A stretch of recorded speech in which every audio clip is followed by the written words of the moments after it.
So we're going to continue with our series looking at building a furniture item with some custom poses. So in the previous session, we took a look at setting up our furniture object with its UV maps. Because what we're going to do with those is now switch to texture paint, and we're going to paint the textures for our objects in Blender. So we've done UV mapping for our stool and our books. And our material, if we go into... Our materials are set up to use an image. And that is what we're going to actually paint on.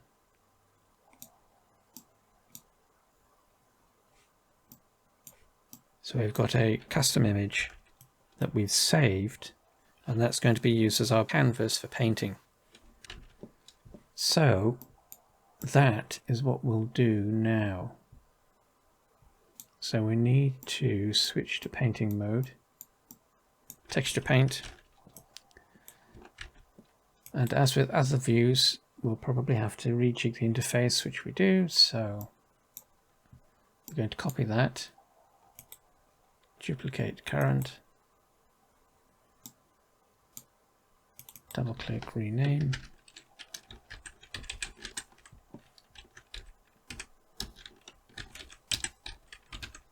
texture paint, and then reorganize the interface. So this could be tricky. So let's try joining those areas. So texture paint tools, ordinarily we have a set of tools running along the top and the sidebar, and they are also represented in the properties panel. So rejigging the interface like this, we can get rid of the property panel properties because we do have the same tools essentially running along the top. And what that means is that we can rejig the interface so that we've got the full 3D view and the full paint canvas. Now before we do anything, one thing that we need to note with texture painting in Blender is that we are actually in solid mode, but we can see the textures. Ordinarily you can't do that. The disadvantage of this is that this view alters the tonal values, so everything looks a little darker. So if we start painting, we're not necessarily going to get a proper representation of what we're actually doing. So as we can see, this is the actual image compared to what we're looking at in the 3D view. It's much darker. So when we texture paint, we generally always want to switch to material preview. And we can see now that our image and our mesh, or the material on the mesh, are basically in correspondence one-to-one. So let's select our object. We need to switch out of texture paint object mode, select our object, back into texture paint, and then we get our texture in the paint editor, which is similar to the UV editor, and we should see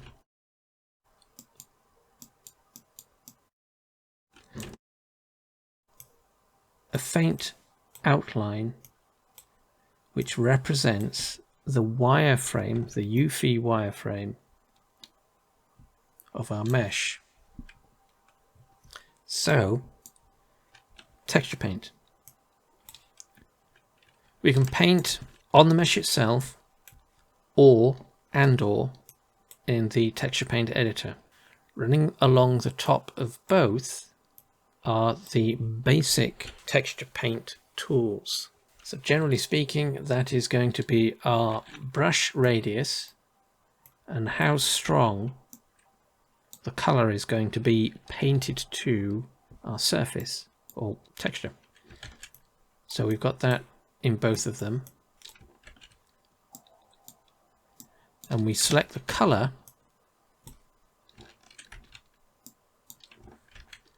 Again, both, by clicking on this color palette area and then just selecting a color.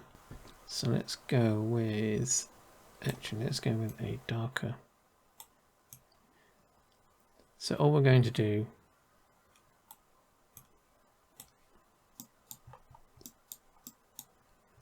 is just paint across here,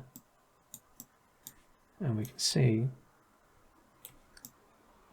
that we're painting color onto our mesh. So this is the seat.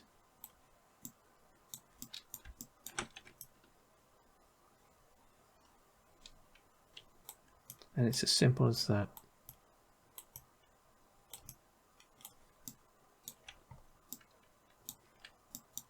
Let's choose black, and we'll paint the stool leg, which is this bit. Yep.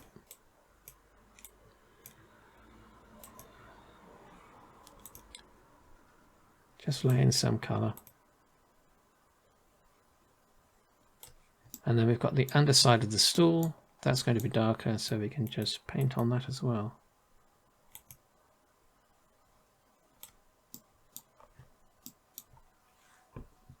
So just block in that. Let's change the size of our brush. Click 25. Now we want to replicate this color again. So click the color selector, use the eyedropper, click on that, and then click on the color that we want. And then we should have the same color. Need to make the brush smaller. So this is one thing that you want to be aware of when you are laying out your UV maps. You can see that this bit, these two, well, that's 1, 2, 3 sections are a bit too close together. So it can be a little tricky to paint our texture with a bigger brush. Right, so make that paler. 25.25. So that's reducing the strength.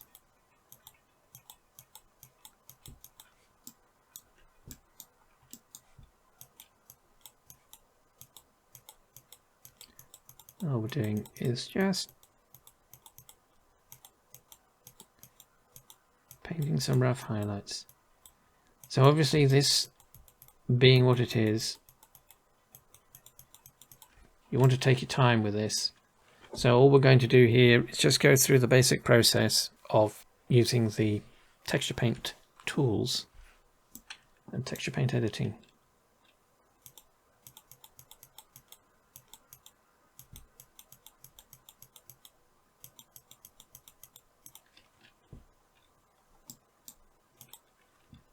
But ordinarily in full screen, you would have access obviously to the editor,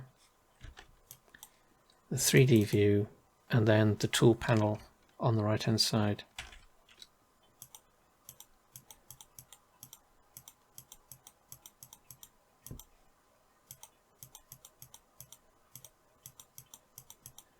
With the different tools that we've got, soften,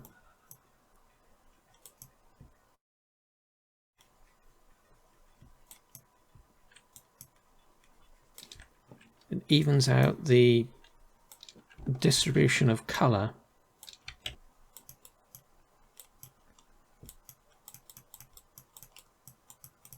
We've got smudge or smear,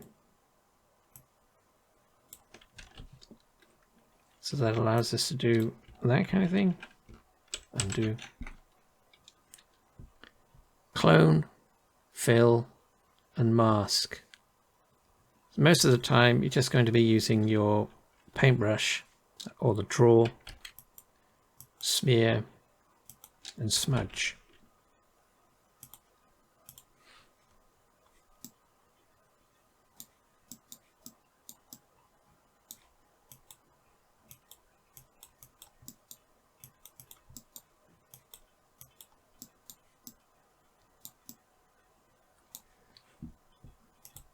Let's make that a little brighter.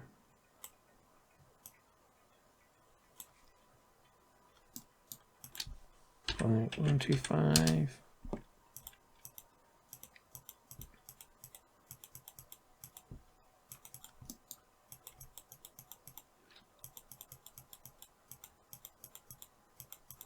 So this can be used basically as an alternative to, if you don't have a dedicated image editor, you can just use Blender.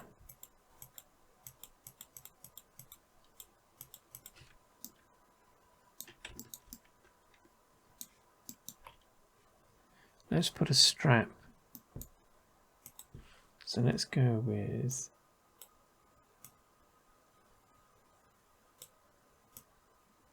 a darker red,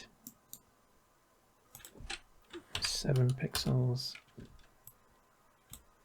Make sure the strength is 1.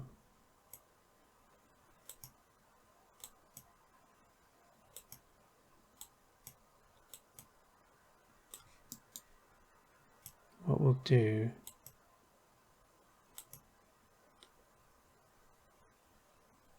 is a little leather trim.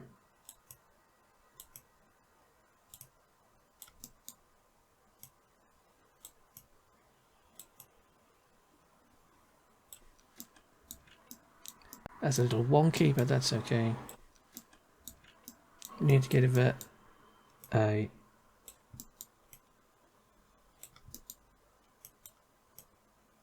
shadow, so radius 1.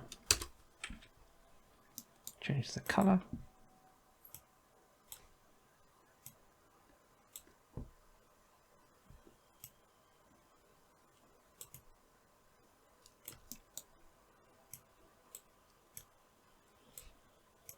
But obviously keep in mind that Blender texture paint is not, even though we can paint textures, is not necessarily a replacement for a dedicated image editor. Undo. So that's Control Z.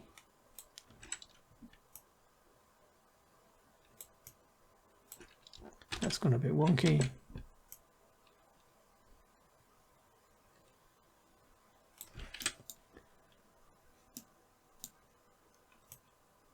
Right, let's put some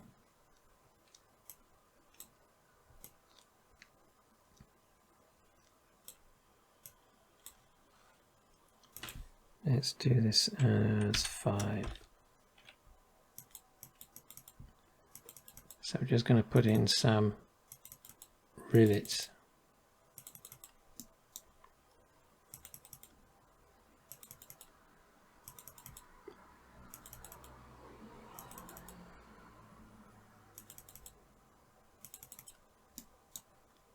Again, obviously, you want to spend some time with this.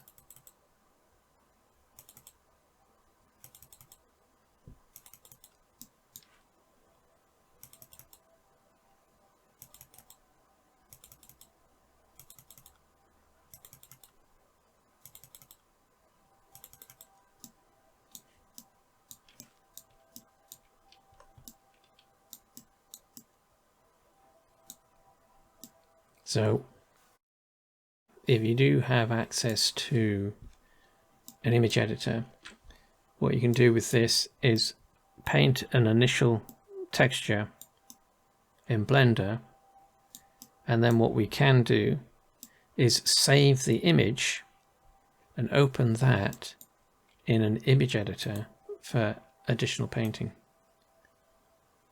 So let's brighten that up so that we've got some highlights. So we have to remember when we're doing this, so that lighting, let's assume that it's going to be lit like this, so our highlights have to be appropriately painted to our rivets.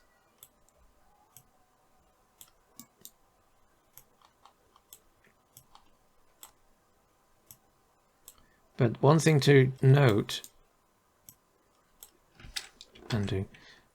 one thing to note is that this obviously works for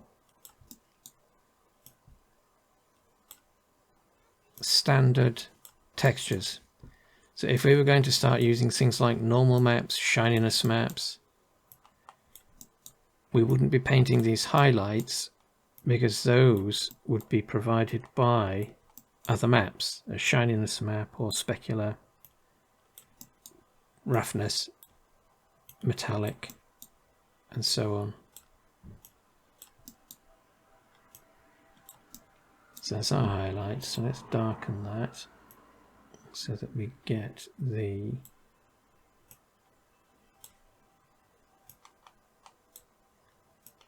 underside like so.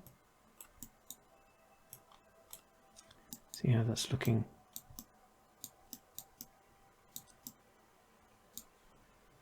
Not too shabby.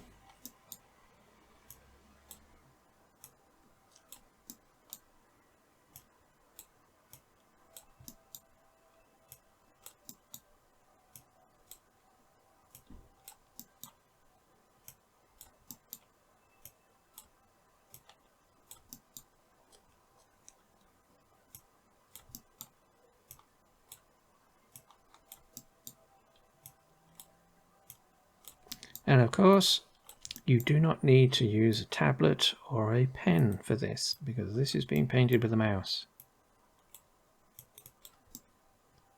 For us lowly people.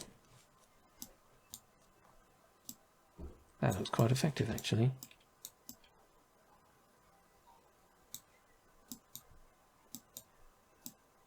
That line's gone a bit wonky. Let's tidy that up.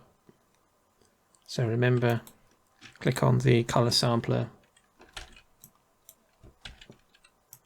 eyedropper, click on the color that we want, and then just paint over that.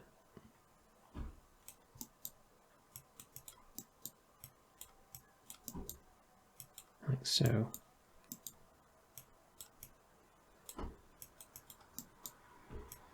And obviously the other thing that we don't have in this, at least currently, are layers. So you are painting directly onto the image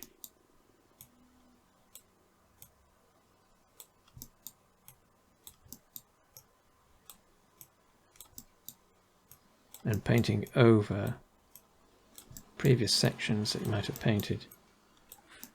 So let's do that again. Let's do it with the pink.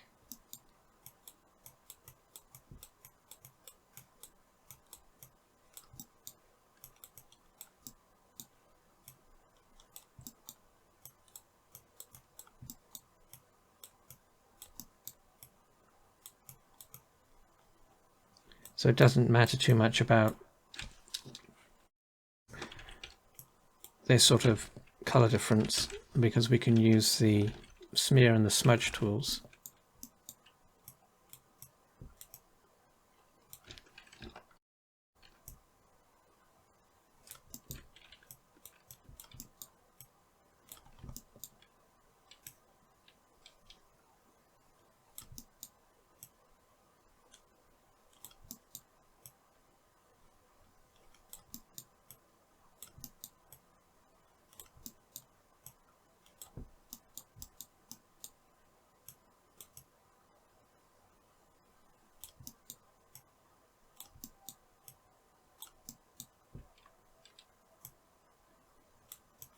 So smudge, or which one's that? Smear.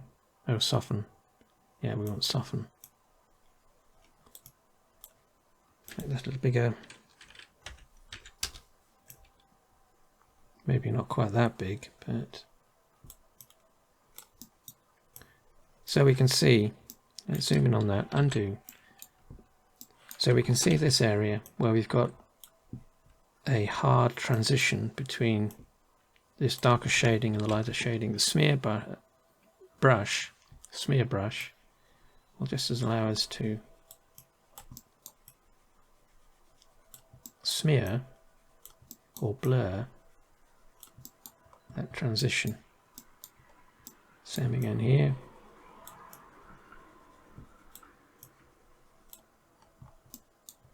Down here. Change the brush size. 5.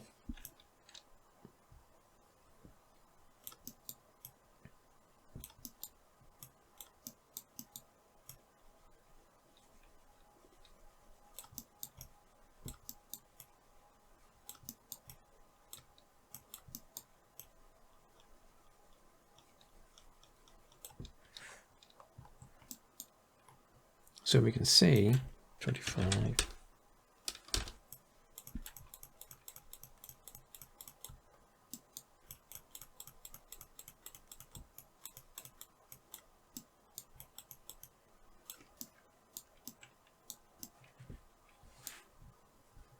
Oh, watch out for your corners. So let's try painting this directly onto the mesh. So 5. Just do a quick test. Yep. So we need to select our color.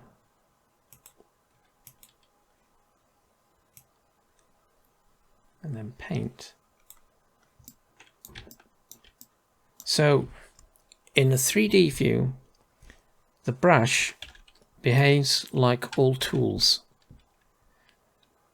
So this is set to a radius of 5 pixels, but the brush paints a line on the mesh in the 3D view relative to how close you are to it.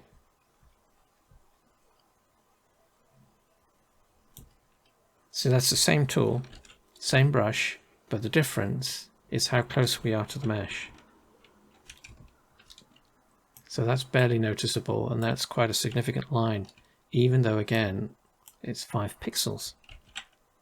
So keep that in mind. It's a useful, it's considered a bug of sorts, but it's actually a very useful tool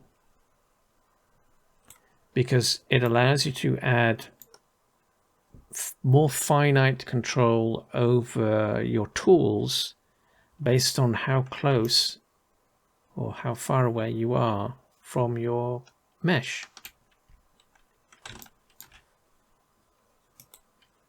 But the one thing that you do want to be mindful of is that when you are selecting your colors, don't select them from the 3D view, select them from the 2D view.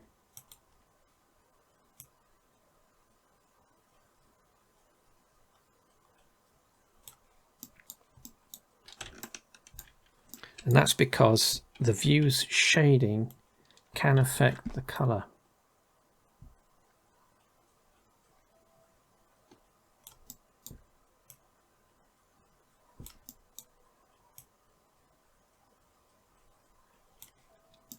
Let's get our smudge tool.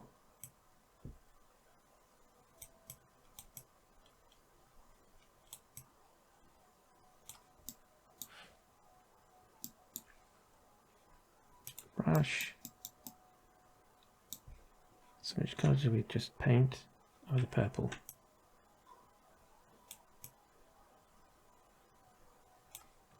So that is, where is that? That's here. Yep.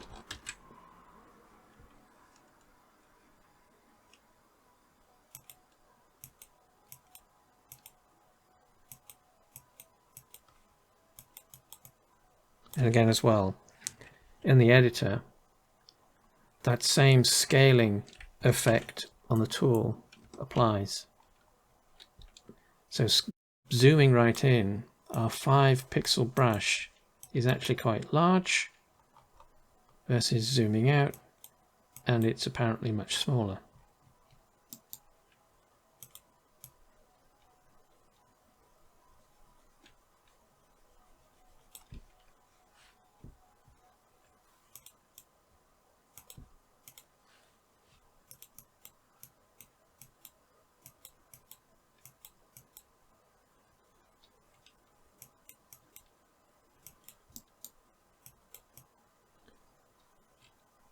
So just paint across all of these corners, get everything leveled up.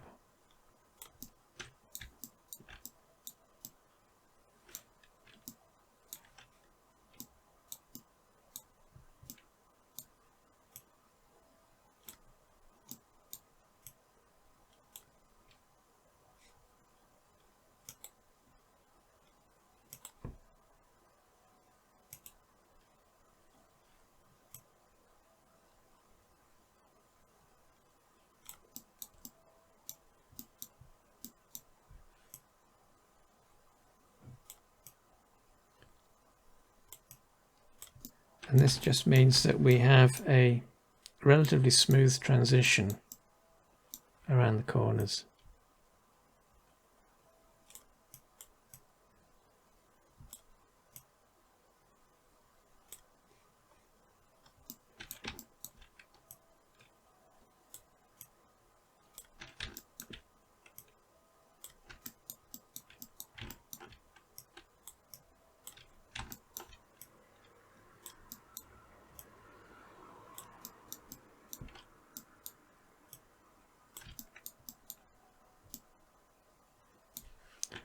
Right, fix that a bit.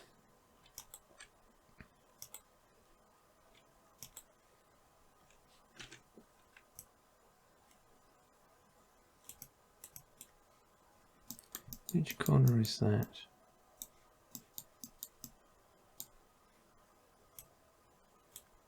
It's that corner.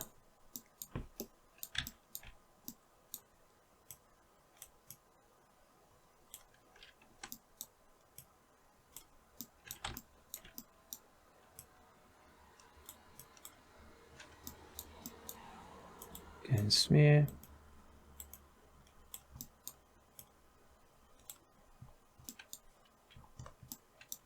And we'll call that seat done. Well, relative to what we're doing in Blender at least.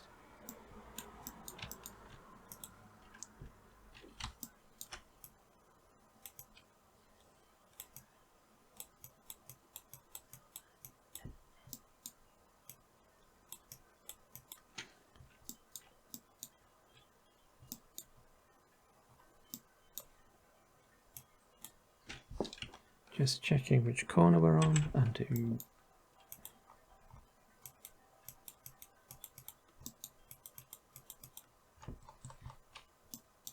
So that is our seat.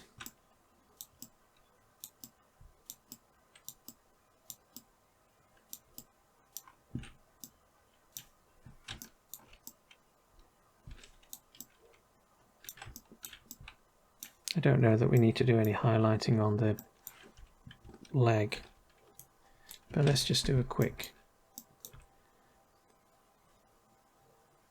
So we need to figure out which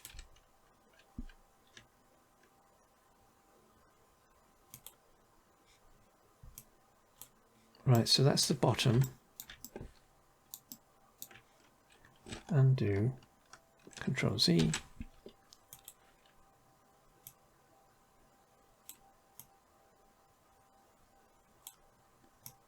Let's just add some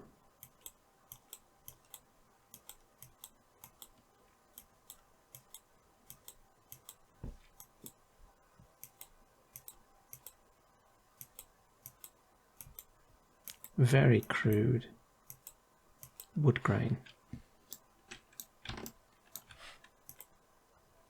Smear all of that, or smudge it.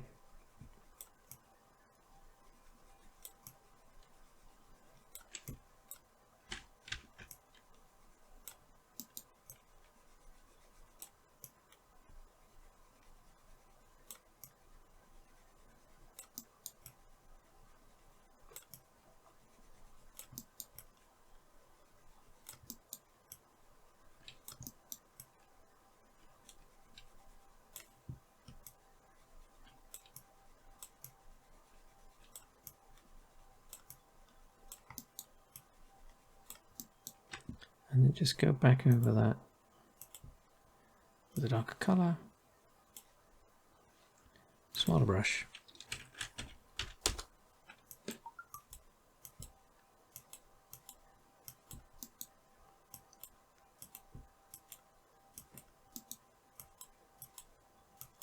Just do that so that we break it up a little bit.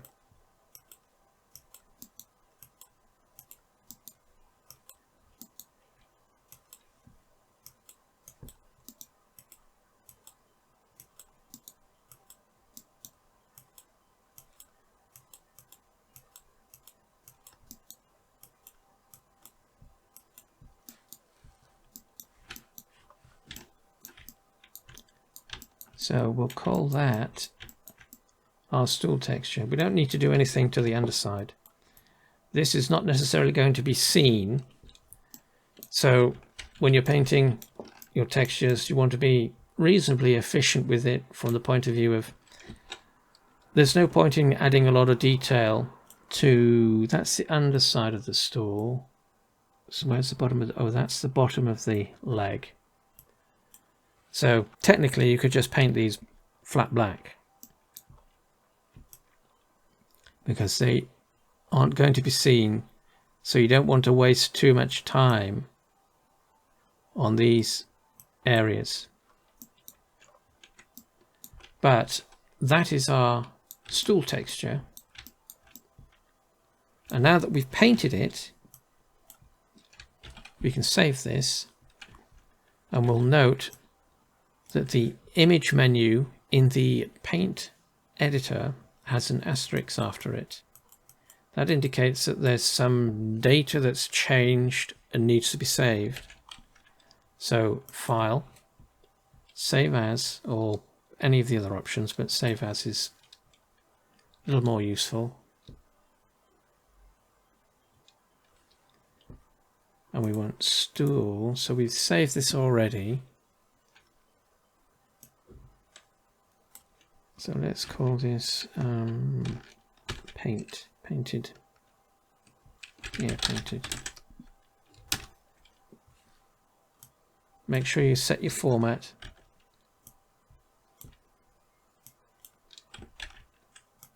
So a lossless is generally best. You can use PNG, but if you use PNG, just disable the compression so that you're saving as much raw data as possible. So Target Raw in this particular case. So we've browsed to the location where this is going to be saved. We've given it a name. All we need to do is just save as image. And then when we do this, it'll save this image. So it'll write it out as an actual bitmap to our hard drive, a location on our hard drive. And in doing that, it will relink this, what is now a bitmap image, to the shader or the material that's assigned to our object. So if we were to go into our material properties, we can see the image is referenced. We go into shading workspace, which is there. The material name is independent of the file name, but this is that. There it is. That took a while. So we've just essentially reloaded it back into our material, and it's kept the name because it is that image. So whenever you save something in Texture Paint workspace, so whenever you're painting a texture and then save it, save as, that image just saves as a bitmap, and that bitmap is then referenced by the material. So we've done the stool. Let's do one of the books. So we have to exit Texture Paint, Object Mode, select the book, back into Texture Paint, and that will essentially refresh, give us the image that's associated with our book now. And then all we do is the same thing. So let's go with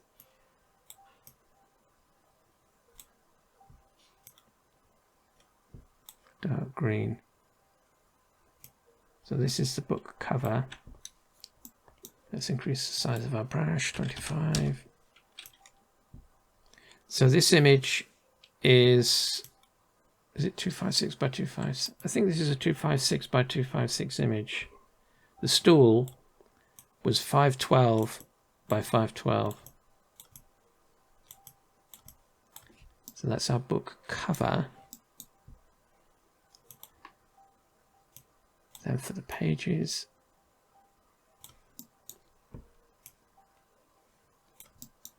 and this is where the prep for the UV map comes into play, because we set the UVs up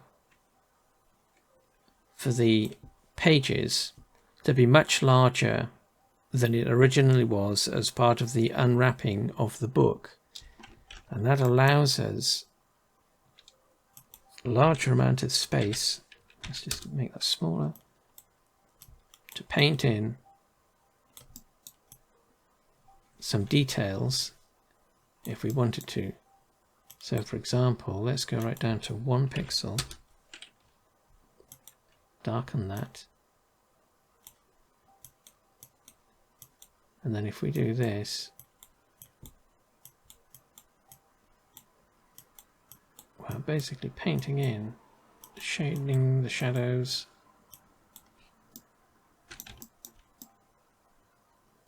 as the pages of a book.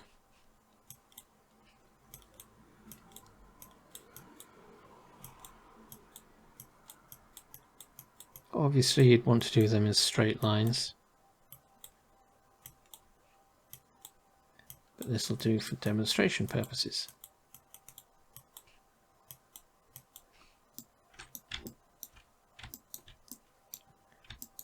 And you'd obviously want it to match around the book on the mesh. So this is where painting on the 3D view is useful.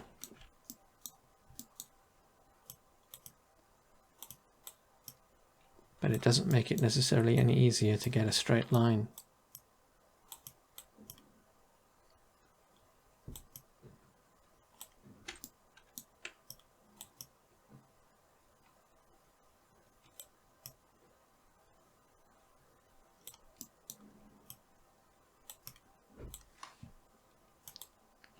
Let's smudge those.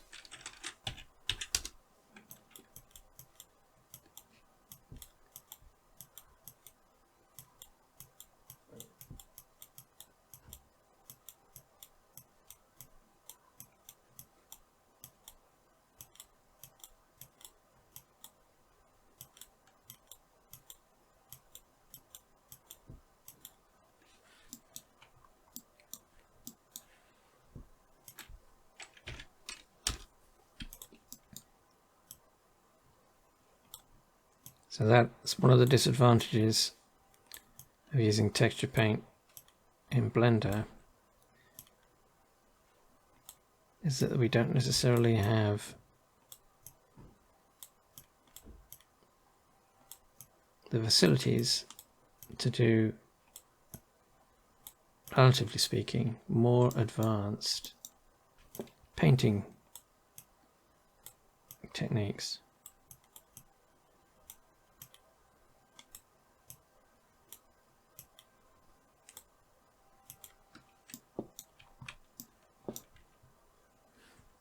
That looks kind of pagey. Frame selected, just so that we're rotating around that properly. So we could add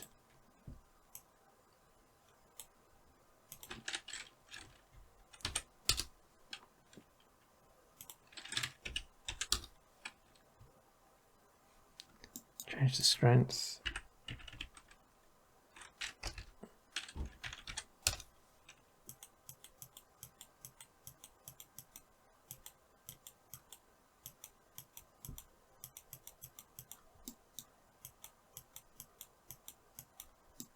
some shadow or shading.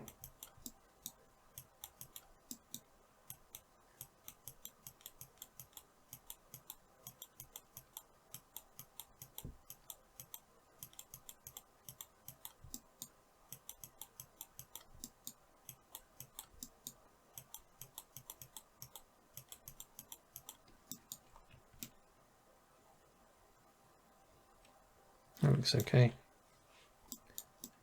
So the book cover. Select our colour, green, and then we can play around with our values. It's at the top or the bottom.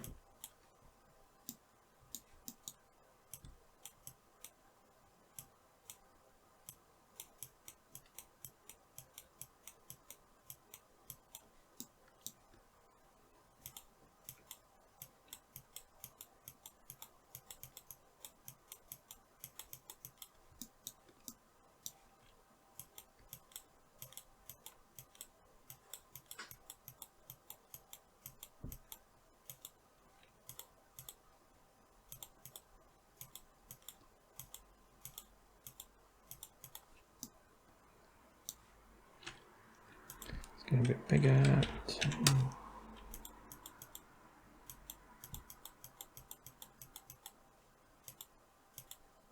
And again, as the underside of this is not going to be visible, we don't necessarily need to spend too much time painting that out either.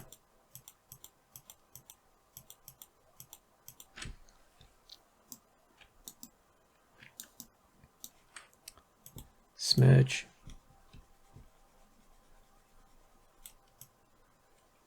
So you might have noticed that this seems to work better on certain things,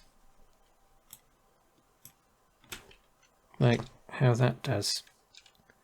So that's just smudged it relatively simply, whereas this green stuff you have to kind of scrub it.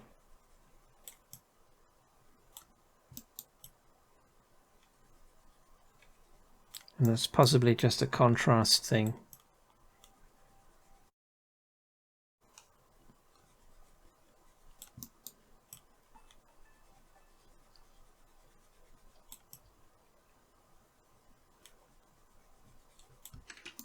So that's our book cover. So we need to shade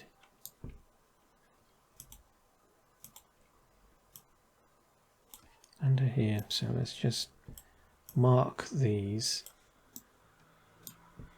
so we can see where that is on our image.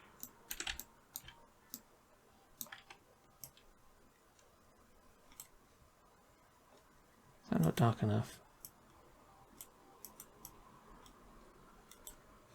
There it is.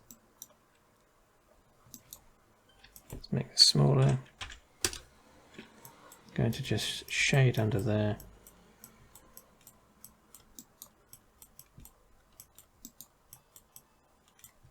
Shadows.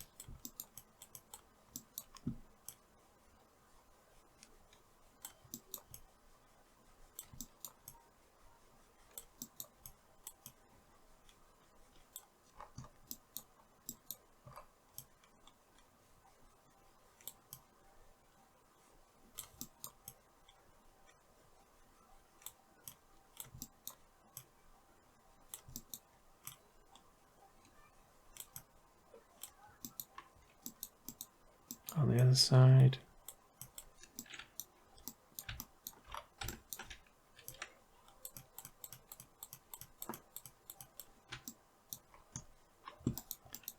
And that will be our book.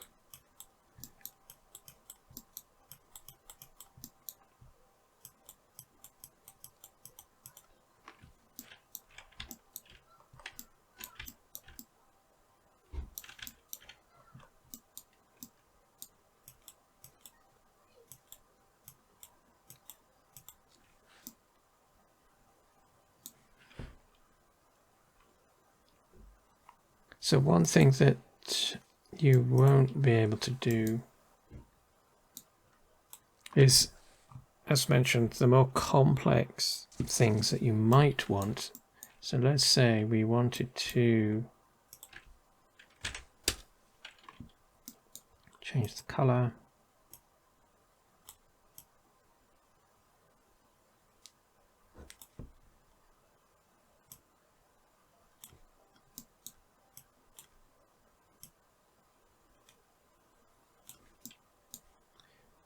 Text.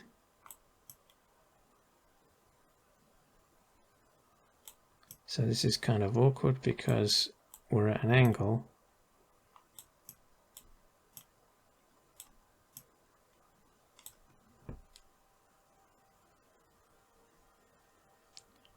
So good luck trying to orientate yourself the correct way around to be able to write your letters.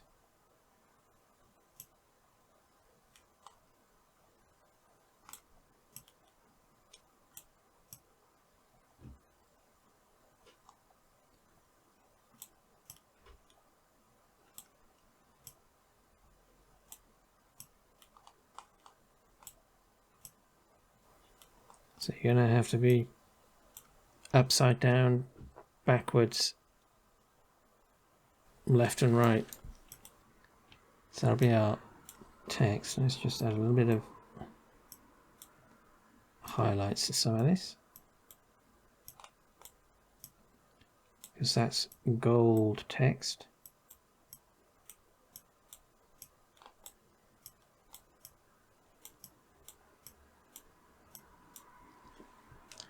Darken that for the shading.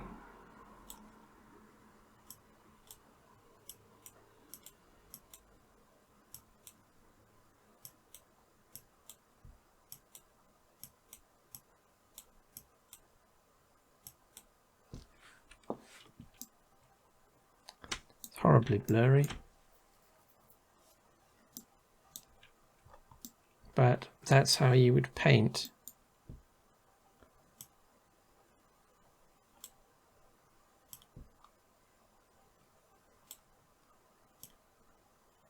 Text onto your book or onto a painted texture.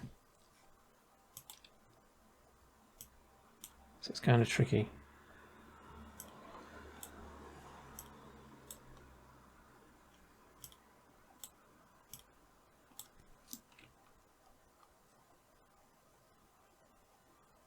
So that will be our painted book texture. So again, image menu, save as, save the image,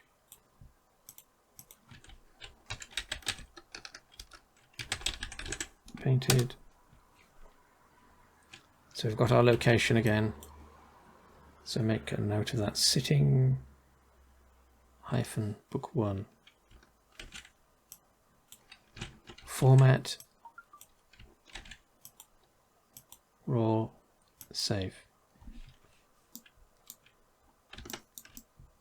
So all we need to do is the same thing for the final book, but that is painting textures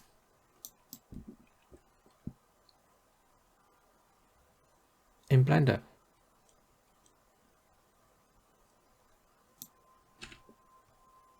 So just to recap, when you're setting up your UVs, make sure you give yourself enough room between the UV islands to be able to paint your colors without crossing the borders between each island.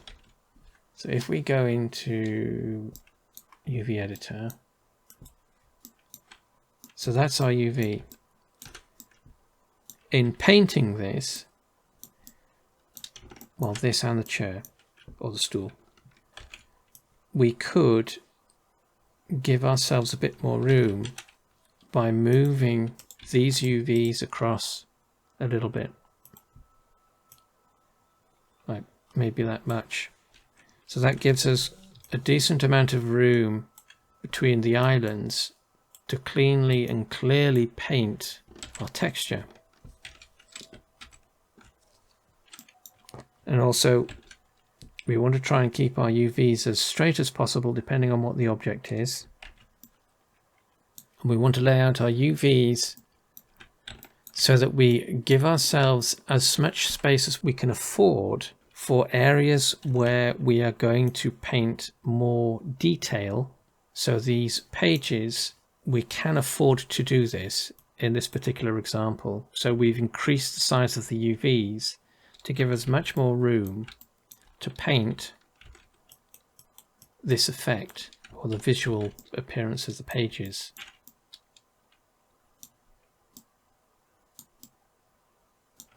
So always keep those kinds of things in mind. So you want to give yourself as much room as you can between islands, and you want to increase UVs where you can, where you are thinking of adding or painting detail to those particular areas of your mesh.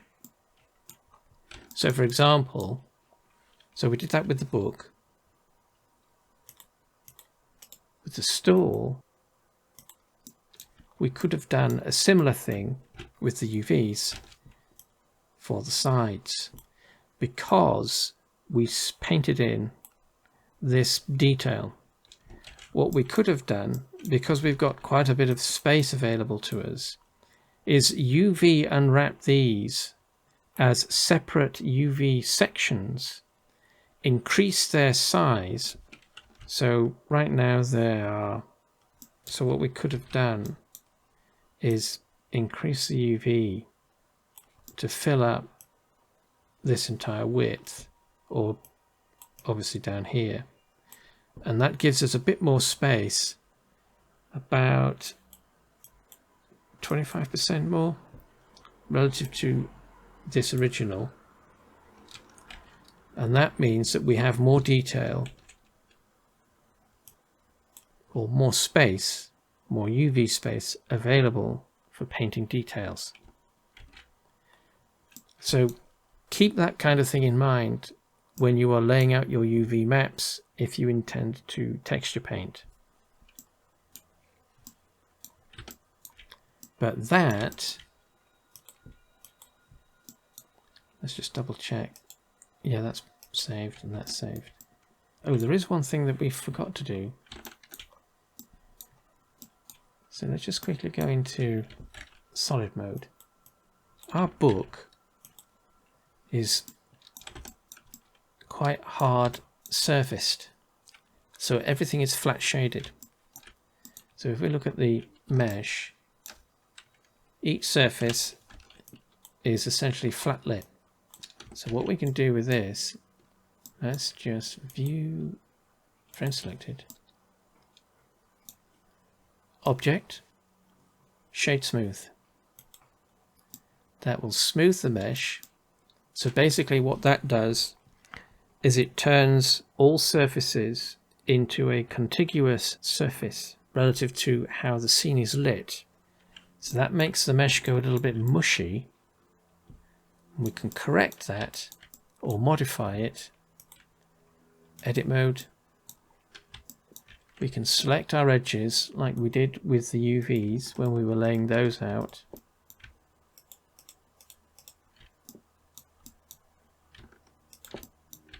So shift click. And if we watch what happens, actually before we do this, because we are in this view, let's go into Outliner so that we have access to our properties panel. We want to go into modifiers, add modifier, generate edge split. So add modifier, generate edge split. This will drop in an edge split modifier. And what we want to do here is disable angle and leave sharp edges active. So if we go back to Where's our texture paint? There it is.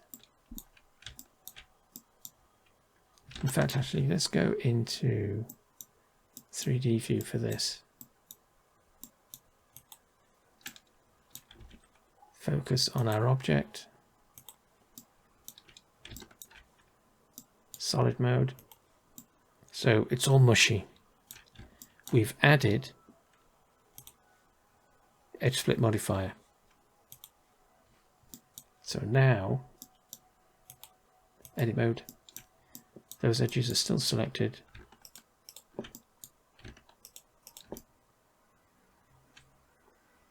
If we watch what happens to the mesh, edge mark sharp.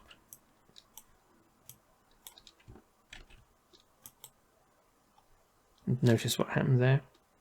So let's just remove that. So it goes from mushy to a sharp hard edge.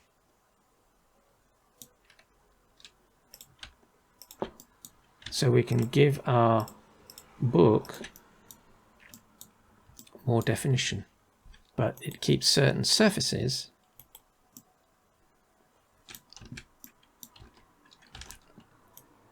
it gives them a sort of rounded shape because of the way that the shading or scene lighting essentially wraps around the mesh because of the presence of mesh shading.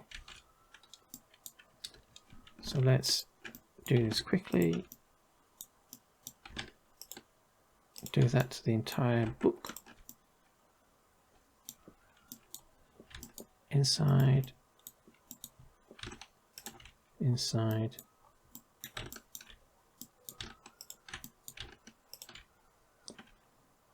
Edge, mark sharp.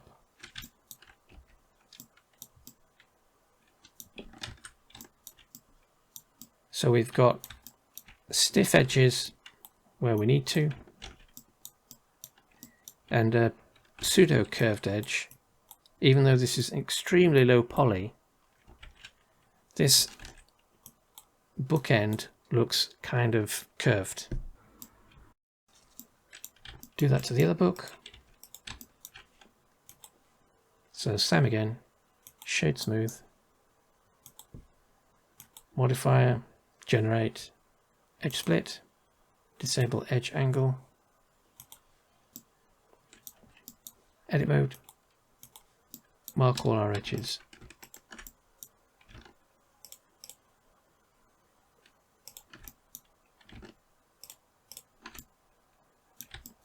Those two.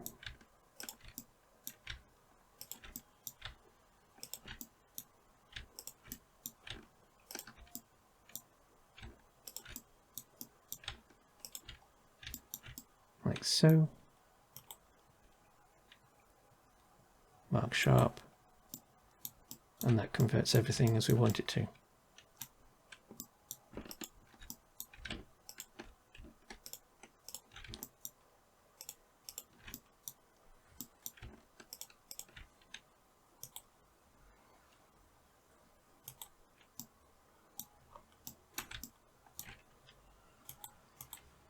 So that